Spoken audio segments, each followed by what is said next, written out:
सीकर में लूट और मारपीट के आरोपी हिस्ट्री शीटर का पुलिस हिरासत में मोबाइल फोन पर बात करते हुए वीडियो सामने आया है। बड़ी खबर आपको बता रहे हैं, पुलिस कस्टडी में फोन पर बात की और इसके बाद एसपी ने एक एएसआई और 2 कांस्टेबल को निलंबित कर दिया है। मामला सीकर के दादिया थाना इलाके का है।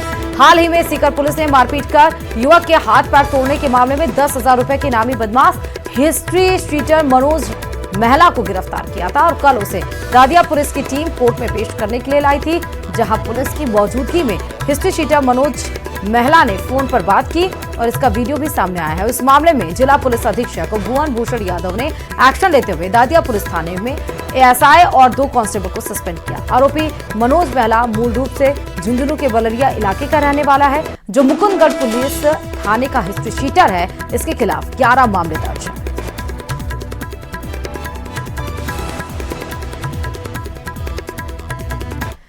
चिड़ावा उपखंड के गांव किशोरपुरा में रास्ते में अतिक्रमण कर बनाए गए कच्चे पक्के मकान पर जेसीबी का पीला पंजा चला है। तहसील प्रशासन ने पुलिस जाब्ते के साथ जेसीबी मशीन की मदद से रास्ते से कच्चे और पक्के अतिक्रमण को हटाते हुए रास्ते को खुलवाया है।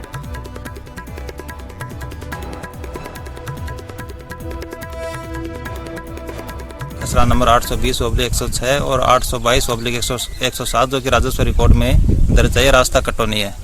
इस रास्ते को आज दिनांक को श्रीमान तहसीलदार मोती चिड़ावा के आदेश की पालना में खुलवाया गया है। इस रास्ते को पूर्व में भी दिनांक 1/3/2025 को खुलवाया गया था। उसके बाद में अतिक्रमी भरत सिंह पुत्र बिरबल राम व ज्ञाना देवी पत्नी बिरबल राम के द्वारा पुनः रास्ते को अवरुद्ध कर लिया गया है। सिरोही में आदर्श सोसाइटी की प्रॉपर्टी को गैर कानूनी तरीके से लिक्विडेटर ने नीलाम कर बेच दी है और इस नीलामी से पहले उसका म्यूटेशन भी नियमानुसार नहीं भरा गया और ईडी की रोक के बावजूद म्यूटेशन भर दिया, जिसके बाद ताबड़तोड़ उसकी नीलामी कर दी गई। जबकि रोहित मोदी किसी भी संपत्ति पर या व्यक्तिगत आदर्श सोसाइटी से लोन नहीं लिया है, जिसको लेकर पीड़ित पक्ष के द्वारा हाईकोर्ट में वाद विचाराधीन है और इसके बावजूद खसरा 1052 जमीन को नीलाम करना और म्यूटेशन भी नियम खिलाफ है, जिसको लेकर आपत्ति पत्र भी सिरोही जिला कलेक्टर और तहसीलदार को दिया गया है। इस प्रकरण के सामने आने के बाद जनता अपने आप को ठगा सा महसूस कर रही है, जबकि जिला प्रशासन मौन धारण करके बैठा हुआ है।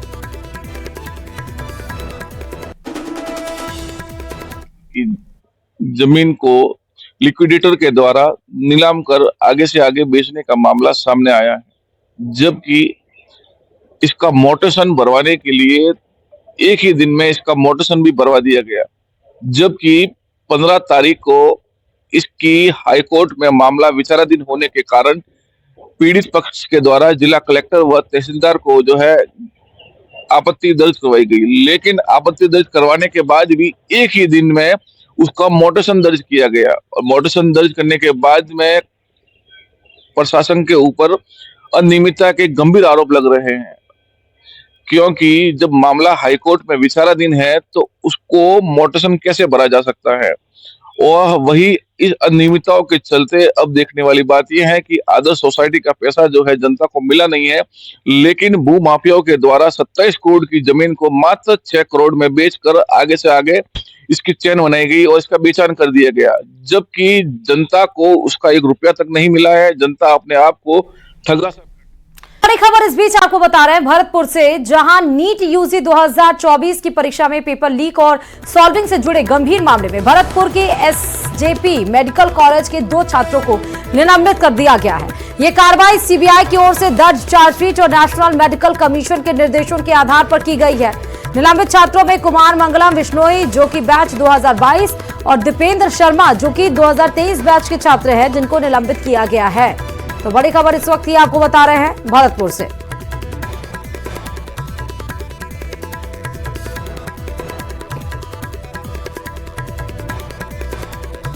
हमारे 2 बच्चे थे और उन्होंने शायद अपनी ज़िंदगी की सबसे बड़ी भूल करी कि थोड़े से पैसों में उन्होंने इंटेलिजेंट बच्चे थे और उन्होंने दूसरों के लिए पेपर सॉल्व किया, जो कि एक बहुत बड़ी गलती करी उन्होंने।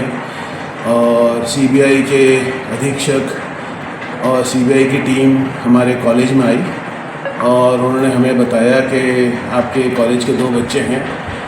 काफ़ी दुख हुआ, लेकिन लॉ तो लॉ है, रूल ऑफ लॉ चलना पड़ेगा। और सीबीआई ने उनको गिरफ्तार किया और और सीबीआई ने उनके ऊपर केस बनाया। और फिर हमारे पास सुखलाल मीना जी सर हैं, डायरेक्टर हैं यूजीएमबी के, और उनके लेटर आया हमारे पास, और राजमेश की तरफ से भी लेटर आया हमारे पास, और हमें उनके आदेशों पे, उनके निर्देश पे हमें उनको निलंबित करना पड़ा। और आज विश्व धरोहर दिवस पर प्रदेश भर के सभी राजकीय स्मारक और संग्रहालयों पर पर्यटकों का प्रवेश निःशुल्क है।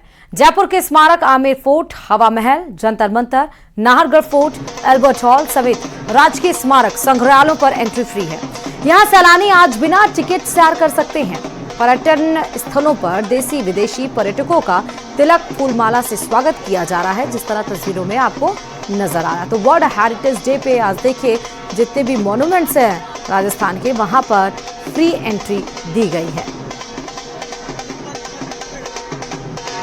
आज वर्ल्ड हेरिटेज डे मनाया जा रहा है। ये खास दिन पूरी दुनिया भर की धरोहरों को बचाने के लिए मनाया जाता है। राजधानी जयपुर जो कि पूरी दुनिया में अपनी धरोहरों की वजह से पहचानी जाती है, यहाँ पर जो मॉन्यूमेंट डिपार्टमेंट की तरफ से आज न सिर्फ तमाम मॉन्यूमेंट को पर्यटकों के लिए फ्री रखा गया है, बल्कि यहाँ पर खास स्वागत के और मनोरंजन के इंतजाम भी किए गए। आप देख सकते हैं कि फिलहाल हम हवा महल पर मौजूद हैं और काफी तादाद में सुबह से ही यहाँ पर देसी विदेशी पर्यटकों की आमद दर्ज की जा रही है। हमारे साथ में यहाँ पर सरोजनी छंगानी जी मौजूद हैं, इनसे बातचीत करते हैं, जानने की कोशिश करते हैं किस तरह से ये खास दिन मनाया जा रहा है और क्या संदेश ये दिन देता है वर्ल्ड हेरिटेज डे।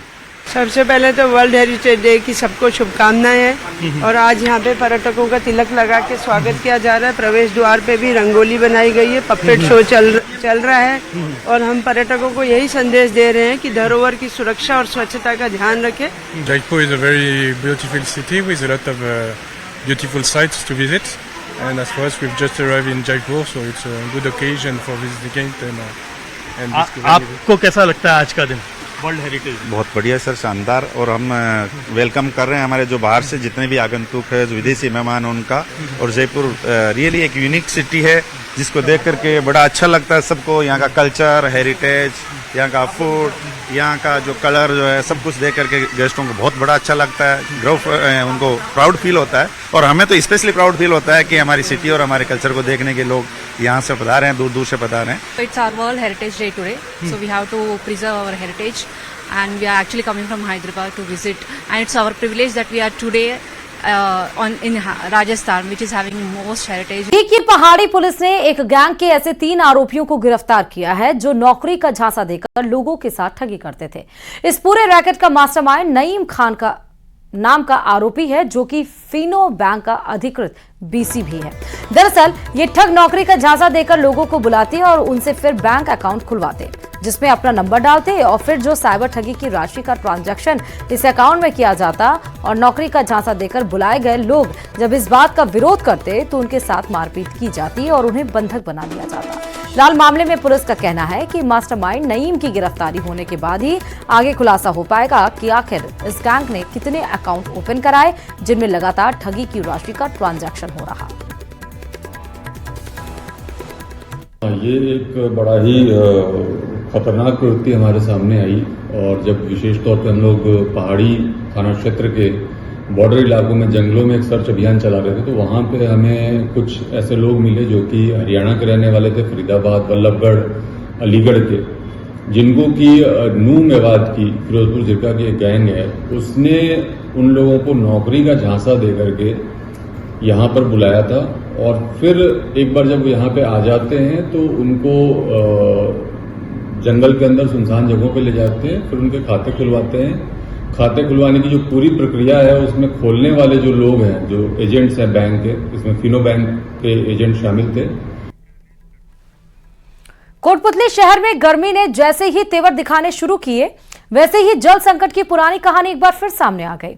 लक्ष्मीनगर स्थित संस्कृत स्कूल के पीछे का क्षेत्र इन दिनों पानी की भारी किल्लत से जूझ रहा है। इससे नाराज वार्ड वासियों ने विरोध प्रदर्शन किया और जिम्मेदारों के खिलाफ जमकर नारेबाजी की। स्थानीय लोगों का कहना है कि वे बार बार जलापूर्ति की समस्या को लेकर प्रशासनिक अधिकारियों और जनप्रतिनिधियों को अवगत करा चुके हैं, लेकिन आज तक कोई ठोस समाधान नहीं निकला।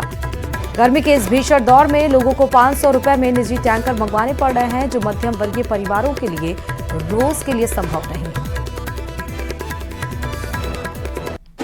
साल से हम इस मोहल्ले में हैं। 5 साल से पानी की कोई व्यवस्था नहीं है। हम टैंकर मंगा रहे हैं 5 साल से। हम कलेक्टर के पास भी गए, सारे दिन बैठे रहे, एक बार जाने दिया, उसके बाद में थोड़ी देर करते करते हमारे को शाम हो गई, हम आ गए, लेकिन हमारा कोई समाधान नहीं हुआ। 4-5 बार हम वाटर बॉक्स में भी गए हैं, वहाँ भी हमारा कोई समाधान नहीं हुआ। हमारे को आश्वासन दे देते हैं कि घर जाओ, कल आपकी समस्याओं का हल हो जाएगा, लेकिन पानी का कोई हल नहीं है अभी तक भी। की समस्या बहुत परेशान है हम। गर्मी में आते आते बहुत बिल्कुल पानी नहीं आता है। 500 रुपए का टैंक आता है, वो मंगवाते हैं, उसी से हम अपना काम चलाते हैं। सरकार बिल्कुल भी हमारी बात पे ध्यान नहीं दे रही है। कृपया करके ध्यान दिया जाए हमारी बात पे। बार बार जाते हैं नल विभाग के पास, कभी इनके पास जाते हैं, कभी वार्ड मेंबर के पास जाते हैं, लेकिन कोई समस्या का हल नहीं हुआ आज। कोई भी मतलब आके देख के चले जाएंगे और कहेंगे कि भाई हाँ कल आ जाएगा, परसों आ जाएगा। आज तक तो आया नहीं 5 साल में, अब कब तक आएगा ये कोई पता नहीं है। जनप्रतिनिधियों को अवगत कराया आपने, क्योंकि वोट मांगने तो वो आ जाते हैं। हाँ जी बिल्कुल करवाया है हमने। क्या कहते हैं वो कहते हैं बस हाँ ठीक है देख लेंगे, ये कर देंगे, वो कर देंगे, लेकिन क्या आज तक कुछ भी नहीं है। इसमें 2-3 गली ऐसी हैं जिनमें बिल्कुल भी पानी नहीं आता है। कम से कम 2-3 साल हो गई लगभग। क्या हुआ, कभी भूल चूक से कोई आ जाए तो थोड़ा बहुत पानी, जो मोटर से भी पानी नहीं आता है वैसे तो क्या आएगा। टैंकरों से पानी मंगवाते हैं, पैसे खर्च करने पड़ते हैं, 500-500 रुपये लगते हैं एक टैंकर के। कितने एक जन चले, कितने पैसे खर्च करेंगे। अभी इसमें सब मोहल्ले में सब तरह के आदमी के सभी थोड़ी मंगवा सकते हैं, सब परेशान हैं। दूर दूर से पानी लेकर आते हैं। बुजुर्ग आदमी जब 500 मीटर से बाल्टी कंधे पर रख के लाता है तो बड़ी परेशानी होती है। देख करके भी परेशान होता है मन की क्या हालत हो रही है। चलिए खबरों में आगे बढ़ते हुए बात बीकानेर से खबर की करते हैं, जहां गर्मी का सितम लगातार बढ़ता ही जा रहा है। बढ़ते पारे ने आम जनजीवन पूरी तरह से प्रभावित कर दिया है। दिन चढ़ने के साथ ही 43 डिग्री के पारा पहुंचने लगता है, जिससे लोग घरों में रुकने को मजबूर हो रहे हैं। दोपहर में शहर की सड़कों पर सन्नाटा सा पसरा रहता है। बीकानेर में गर्मी का पारा लगातार बढ़ता जा रहा है। मौसम में हालांकि कुछ बदलाव कल ज़रूर देखने को मिला था, जहां हल्की आंधी और बारिश से कुछ माहौल जो है वो ज़रूर बदला था, लेकिन आज फिर सुबह का समय है और वापस सूर्यदेव जो हैं पूरे रुद्र रूप में यहाँ पर देखने को मिल रहे हैं। कुछ लोग हैं हमारे साथ, उनसे बात करते हैं कि किस तरीके से ये गर्मी से बचाव कर रहे हैं। जी, आप घर से बाहर निकले हैं, कितनी गर्मी लग रही है और कितना किस तरीके से? बहुत ज़्यादा लग रही है, बहुत ज़्यादा है। घर से निकलने में बहुत दिक्कत हो रही है, इसलिए जो दोपहर का काम है वो जल्दी जल्दी निपटाने की कोशिश कर रहे हैं हम भी। बहुत गर्मी हद से ज़्यादा बढ़ रही है, क्योंकि जो जैसे हम जॉब हो जाते हैं, दोपहर में आने का काम है तो वो आ ही नहीं पाते, हम शाम को आते हैं। और जो जैसे सुबह चाय वगैरह पीते तो वो सब छोड़ दी, मट्ठा लस्सी वगैरह ठंडी वो सब शुरू कर दिया। नारियल पानी पीने जा रहे हैं, अभी भी हम नारियल पानी पीने जा रहे हैं। और नारियल पानी पियो गर्मी में, और लस्सी दही की जैसे 8-9 बजे से पहले, 10 बजे से पहले कोई काम 10 बजे से पहले हो तो बाहर जाओ, वगैरह काम बाहर मत जाओ, गर्मी बहुत ज्यादा है, बस घर में यही कहना चाहेंगे। कैसे बचाव कैसे करते हो? जैसे कपड़ा जैसे आपने ले रखा है, तो उसके अलावा क्या करते हैं? मार लेते हैं और चश्मा यूज कर लेते हैं, कॉटन के कपड़े से डाटा लगा, सूती होता है इसे लगा लेते हैं, फिर चले जाते हैं डाटा मार के। और आज का हाथ वाले पहन लेते हैं तो गर्मी लगती नहीं इतनी, और अर्जेंट होता तब जाते हैं, वरना ठंडा मौसम नहीं जाते, जो जल्दी जल्दी कर लेते हैं काम। तो देखिए कहीं ना कहीं जो लोग हैं वो बचाव कर रहे हैं कपड़ों से। कुछ और लोग हैं, उनसे भी बात करने की कोशिश है। जी, आमतौर पर इस समय जो है इतनी गर्मी नहीं होती है, लेकिन इस बार जो है अप्रैल में ही जून जैसी गर्मी लग रही है, क्या कहना चाहेंगे? ये क्लाइमेट जो है वो चेंज हो चुका है। जो आप देखेंगे कि जो सोलर लाइट्स जो लग रही है उसका भी कहीं ना कहीं दुष्प्रभाव पड़ा है। जो पेड़ काटे जा रहे हैं उसका भी जो है ये इफ़ेक्ट आया है। और आपको बताऊं कि जो कल रात को जो मौसम चेंज हुआ है उसकी वजह से हुमस जो है वो डबल हो चुकी है। और जो ये हुमस मई जून के लास्ट में मानसून आने पे होती थी, वो जो मौसम है वो अप्रैल में भी हो गया है, तो बहुत ज़्यादा चिपचिपा सा होने लगा है। ये तो पहले तो क्या है कि कूलर के अंदर अच्छा मौसम निकल जाता था, और बाद में मानसून आने के बाद में जो है एसी की आवश्यकता पड़ती थी। पर अभी ये जो अप्रैल स्टार्ट हुआ उसी में जो है बगैर एसी के अपन रह नहीं पाते हैं, और गर्मी जो है बहुत ज़्यादा है। हमारा तो ये अपील है आपके चैनल के माध्यम से कि ज़्यादा से ज़्यादा ठंडा और सेवन करें, लस्सी सेवन करें, और जितना हो सके ज़रूरत पड़े तो ही घर से निकलें, तो अन्यथा अपना बचाव ही उपचार है। जैसलमेर शहर में अवैध रूप से मीट की दुकानों का संचालन किए जाने के खिलाफ नगर परिषद ने सख्ती दिखाते हुए कार्रवाई की। परिषद के अमले ने आयुक्त लजपाल सिंह सोढ़ा की अगुवाई में गढ़ीसर प्रोल क्षेत्र में मीट की 8 अवैध दुकानों को बंद करवाकर उन्हें नगरपालिका एक्ट के तहत सीज कर दिया और इस दौरान दुकानदारों और उनसे संबंधित कार्रवाई का मौखिक विरोध भी किया गया है, जिस पर आयुक्त ने कहा कि कई दिनों पूर्व शहर में अवैध रूप से मीट की दुकानों का संचालन करने वालों को सार्वजनिक सूचना और व्यक्तिगत नोटिस जारी किए गए थे। इसके बावजूद उन्होंने व्यवसाय बंद नहीं किया, तब ये जाकर कार्रवाई की गई है। मदरसा रोड पे 8 से 9 मीट की दुकानें अवैध रूप से संचालित थी, जिसको हमने पूर्व में सार्वजनिक सूचना द्वारा भी सूचित किया था और इंडिविजुअल व्यक्तिगत रूप से नोटिस भी दिए थे यहाँ से दुकानें हटाने के लिए, पर उन्होंने दुकानें हटाई नहीं। तो हमने नगरपालिका एक्ट के तहत आज कार्रवाई कर मैं पुलिस जाब्ते के 8 दुकानें सीज की है। आगे भी जो शहर में अन्य जगह अवैध दुकानें संचालित है उनको सबको हम सीज करेंगे। सादुलपुर परिवहन विभाग को ट्रक के कागजात पूर्ण होने और एंट्री नहीं देने से नाराज अधिकारियों ने ट्रक मालिक का टोंक से सैकड़ों किलोमीटर दूर 2 महीने से सादुलपुर में खड़े दूसरे ट्रक का चालान कर दिया।